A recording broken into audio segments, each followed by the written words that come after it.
I'm Dr. Joshua Grenier, and I want to get into and at least have a discussion about 3D printing. I want to talk about it from a dental aspect. We use it a lot, and it does some amazingly good things, but it's got a bad side. There's certain things these materials aren't good for, and there's a really ugly side. Speaking about the health impacts of some of these materials. So let's jump right in. And full disclosure, now I'm a dentist. I 3D print a lot, and I've been doing it for a long time before this whole generation of 3D printers were even available. And in my office, we have almost all of them. We got a Sega, Sprint Ray, Dentifab, which is my go-to right now, Frozen. Really, most of the major names. I do almost every indication, or have done almost every indication, all the way from All-on-X temporaries to single crowns. And I've used a lot of the available resins. I've been able to go to the shows. I know a lot of the people in the industry. So really, the bottom line is, and this is what it boils down to, is follow the instructions for use, follow the safety data sheets. There's instructions primarily from the resin that you're supposed to follow, but also from your manufacturer. So keep that in mind on multiple levels. So before we get into it, let's talk about what's good about 3D printing. Now, what it excels at is creating virtually any shape very easily. It's just the nature of how it works. You don't have to worry about undercuts, at least compared to milling. It's sort of twin, where you don't have to worry about undercuts. You don't have to worry about specific shapes like holes. It can create all of that and create it very easily. The edges don't chip, so you can go much thinner, so you're going to get a lot less material waste. And compared to milling a prosthetic, you're very limited on the types of things you can actually do. So it opens up a whole door. And essentially, from a dental perspective, you can think of it as being able to make any shape of any prosthetic. Now, that also allows you to scale very efficiently because you can make multiple prosthetics. As long as they're small, you can make multiple prosthetics all at the same time. And that's something that you just can't do with a mill because you generally only have one spindle that you can actually deal with. So this is huge. Now, what this means and if there's one thing I had to pick to 3D print, one good indication, it's for provisionals, temporaries. A lot of dentists, this is what people don't realize, is the hardest part of prosthetics is making a temporary that's really good that the patient can leave with right away. Now, if you're a high-end cosmetic dentist, your 3D printed temp is going to be better than anything that dentist can make themselves by hand. And if you want to do these large cases, they get exponentially more difficult the more temporaries you have to make. So if you're doing 20 temporaries, that's going to be very, very difficult for you. But if you 3D print them, it doesn't get any more difficult. It's going to take you twice as long to do twice as many preps, but the temporaries don't take any longer to actually print. So you can take on a lot more difficult cases. And of course, this definitely makes a huge difference. So there's a lot of other types of applications that just aren't commonly done. And being able to create any type of shape allows you to be a lot more creative in the types of things you can do, but allow you to bring certain things in your office. And right here, this is a surgical guide, which allows you to place an implant in a very specific sort of position. And traditionally, if you're not doing these in your office, you're having a lab do it. And that lab's not a dentist, so they're going to place that implant where they think they should go, and they're probably not qualified to make that decision. And you may help them over the phone a little bit to approve it, but ultimately, the key drive of the process is not you and not a dentist. It's also expensive to do these, and it takes a long time. So it's much better to do this kind of thing in your office where you have control over it. And that's something I would always maintain. And if you're 3D printing these, you can make this prosthetic very quickly, very easily in your office. A lot of very imaginative uses where One key one, if somebody comes in with a existing denture that may be worn, you can duplicate that denture digitally and then turn that into a custom tray. You can relieve it, you can put holes in it, anything you can come up with. So really large variety of options where you can incorporate these types of things into your existing workflows. Finally, we're talking about splints or night guards. Say you have somebody, I've had people that are severely worn and you need to open their bite and move it back to a more favorable, more stable position. Well, you can make your own night guard or splint to do that. Or if you need something quickly, you can just make it in your office. So this is a fantastic use. And really the big thing, and if I had to pick one use for 3D printing, it's the ability to communicate better with your lab. Because you got to remember, your lab is using a digital process. Every lab is already digital. They're way far ahead of where most dentists are. So if you can work with them on a design, one common workflow I use is I'll have them do the design and send me an STL of my final for a cosmetic case. And that way I can 3D print an interim that's the same shape as what they proposed. And when you're doing a tough case, if it's unusual, this can save you a lot of difficulty because the patient knows exactly what they're going to get. So I think it makes you a better dentist because you're communicating with your lab tech from the understanding of how exactly they're doing it. And it makes you much better as a dentist to be working on the same level as your lab tech. Now, 3D printing is changing the world, and we're talking about increasing the access. And you look at what it's done in various other industries, where it allows labs specifically to make more prosthetics a lot cheaper, essentially. So you can provide better care faster and cheaper. And this allows you to do various things. And you look at other industries like the hearing aid industry. Back in 2005, they're one of the first completely changed the industry within 2 years, 2005 to 2007. Virtually every hearing aid is now 3D printed. So it allows you to make various prosthetics a lot cheaper and a lot better. The same with hard night guards. They're a lot easier to make. 3D printed surgical guides a lot easier, and they're becoming the standard in the industry, and it drops the cost and it increases their use. So you can provide better care and a lot faster. And this same type of trend is happening in multiple different industries. Now, the bad. We talked about the good, the incredible things that it's doing and its continued ability to improve the industry. But let's talk about the bad. The reality is, even though they claim that they're ceramic, they are not ceramic, and they will not have ceramic properties. What these really are, 3D printed resins, are a polymer matrix. So they don't have a crystalline state like zirconia or porcelain. They don't fundamentally work like ceramics.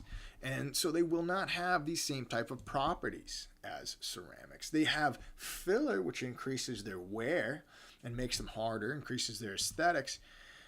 And remember, and this is key, filler percentages are done by weight. So they may say, oh, it's 70% filler, 75% filler.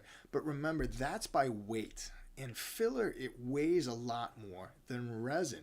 So what matters is volume.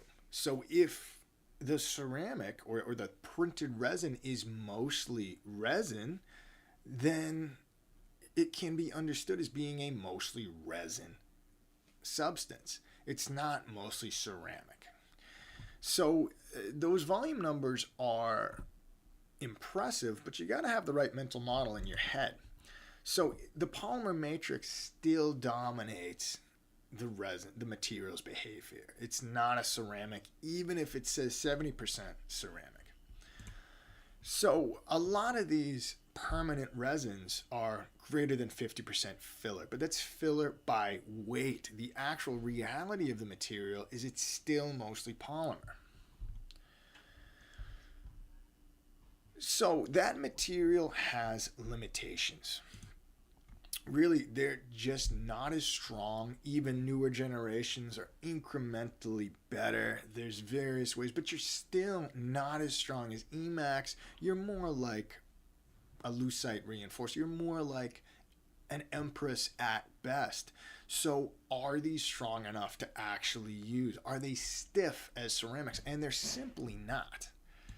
Now, aesthetics, they look nice, but do they stain over time? And they certainly don't always stain, but they have the potential to stain a lot more than ceramics do.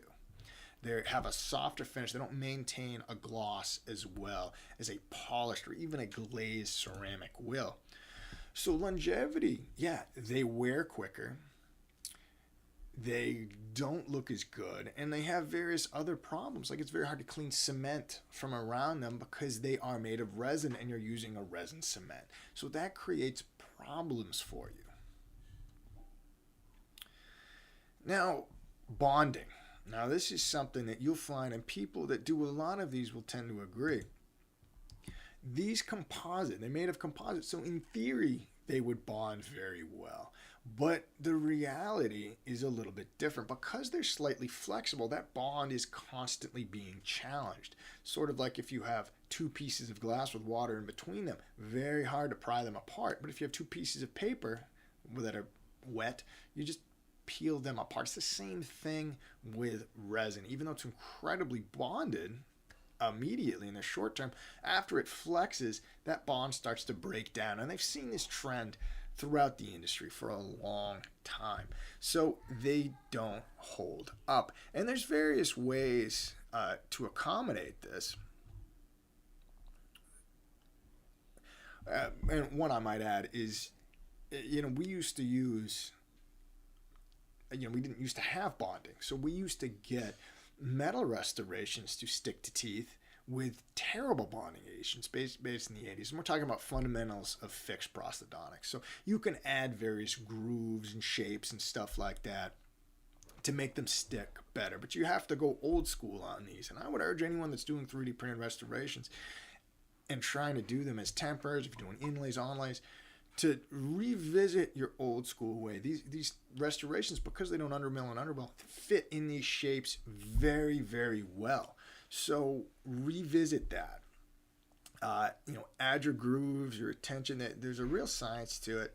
And we need to start prepping like that. If we prep like ceramic and expect bonding to save us, it's not going to work. Now, there's lessons from the industry. 3M, which they have some of the best polymer scientists really anywhere in the world. And I think they still lead, and they still lead the dental industry. Filtech, their bonding agents, they know what they're doing. And they created lava, which is a resin nanoceramic block. And it's stronger than anything that has come out on the 3D printed side because it was made in the lab. And then they would make it and they would mill it. Basically, Filtech on the stick really was an idealized version of what you can do with the types of polymers available to us today. And it was stronger, it was better looking than anything out there. But it didn't work. And it didn't work because it failed more often. It was a little bit flexible and it debonded. And it didn't debond that much. It would only be a few times more. Can you go? I just wanted to turn off the fireplace. Okay, I'll turn it off. So making it hot. Okay, sorry. I'll turn it off. So anyway, it was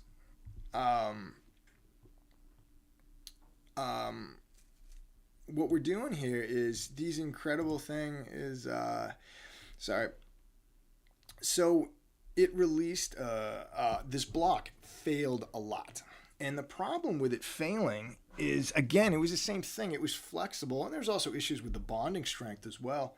But the failure rate was only around 5%. It really was mostly successful, but it had more failures. Zirconia is incredibly reliable. It will debond from time to time, but very rarely because it's so stiff. Now, when you compare that to 3D printed resins, they're even a lot less stiff than even this block. So you're going to see a failure rate that's even higher. It's going to be more than 5%. I guarantee when you see these, when it comes out, it's going to be 20%, 30%, maybe even more depending on how you do it. So if you're prepping these like zirconia or whatever, it's going to not work out well. So, and there are other issues too where you can't get the same type of surface polish that you can get from a ceramic. So they're just softer. So, and they do scratch. In my experience, they don't really get stained quite as quickly, but in some instances, especially for denture teeth, turmeric, whatever it is, they can pick up stain very, very quickly if you're not incredibly careful. So by and large, the average resin isn't that good. You have to be really, really careful there. So really, the verdict on definitive restorations, I would definitely cool expectations. I think there are some indications for inlays and onlays, maybe some direct veneers. If you're bonding directly to enamel, you can get away with it, but you are playing with fire and you can very easily set yourself back. So again, I think if you have low occlusal stress, if you're not really using them under high occlusal load, especially for long, but really you got to understand they're going to debond more, they're going to wear more, they're not going to be quite as aesthetic, and you can, depending on what the patient does, they can stain their teeth more.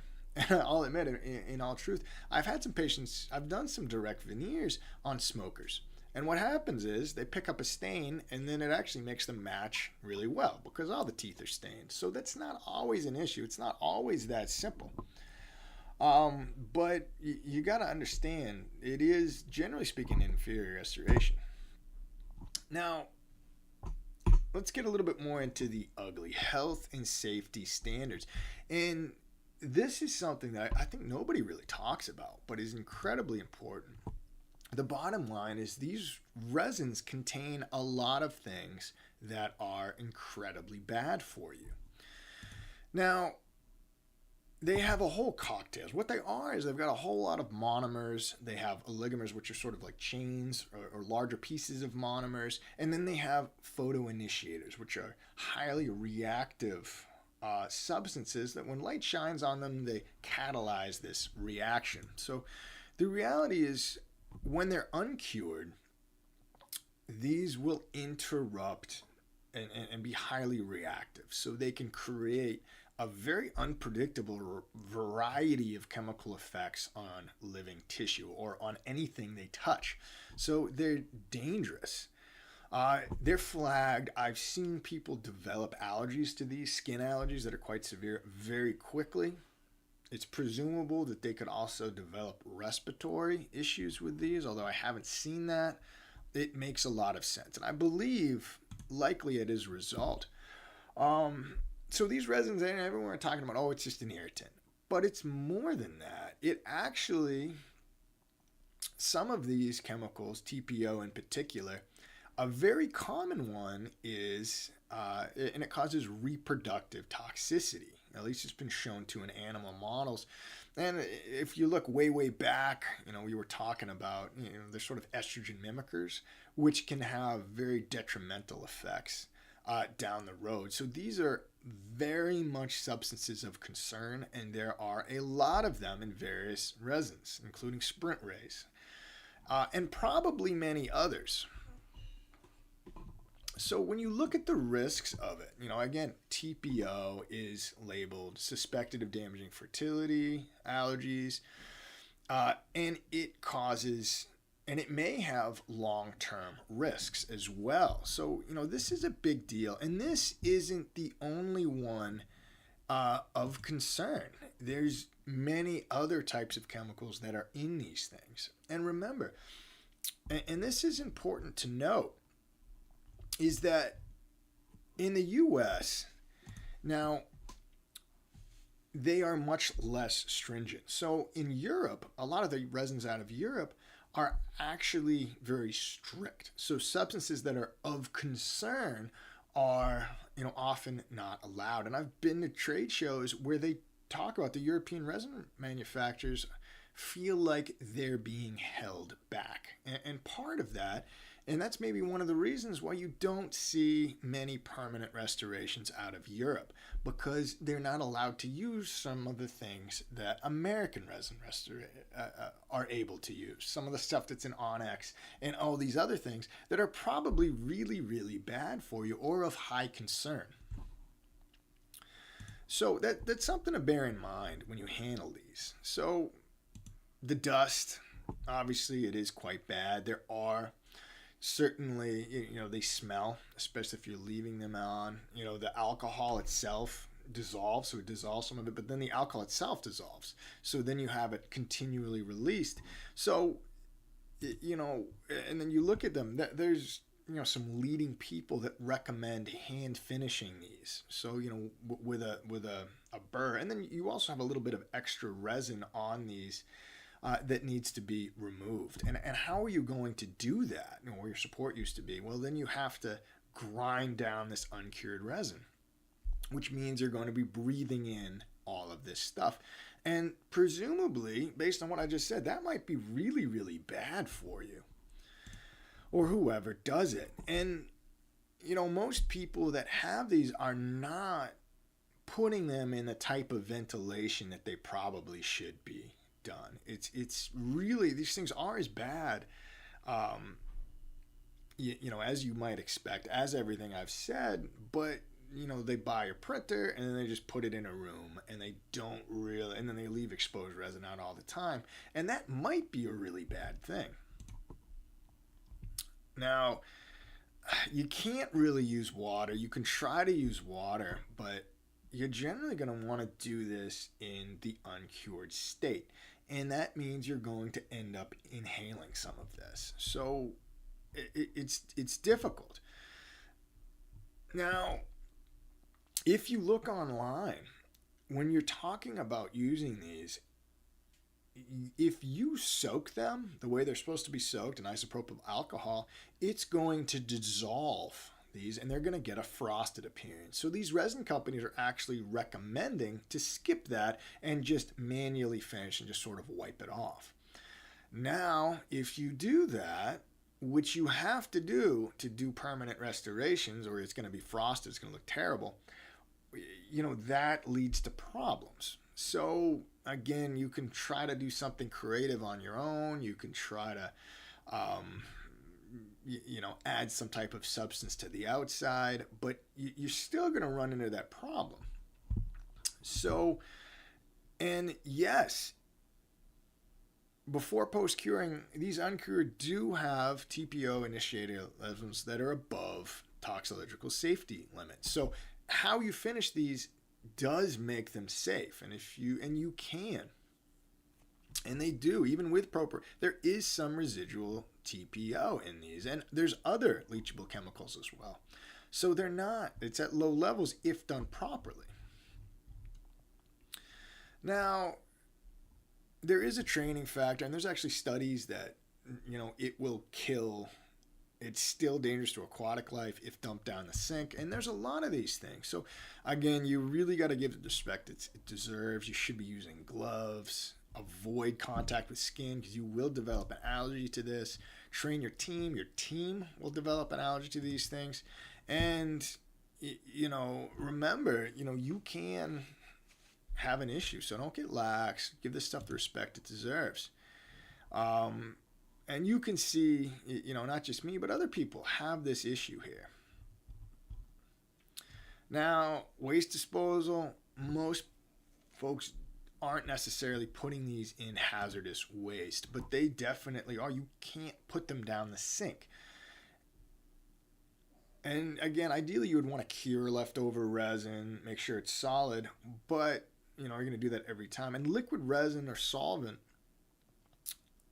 should go through hazardous waste.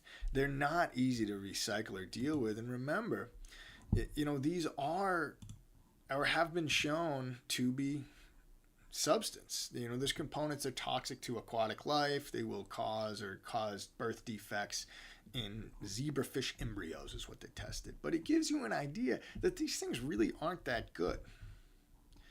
So how do you make it? Here's a practical guide. Well, you really need to have a set space, proper ventilation. You don't want sunlight coming on it for one, but you need to keep it away from food, drink, wash your hands. Don't get your hands dirty in the first place. Keep food away from it. Always use food. Do not let the stuff get on your hands if you can possibly avoid it. And remember, when you're learning, try to learn one resin. Try not to change resins. And practically speaking, changing resins within a printer is very difficult. So learn one resin, stick to one, stick with some basic indications, especially for temporaries. Deal with it properly. And remember, don't get this stuff on your skin. Try not to inhale it.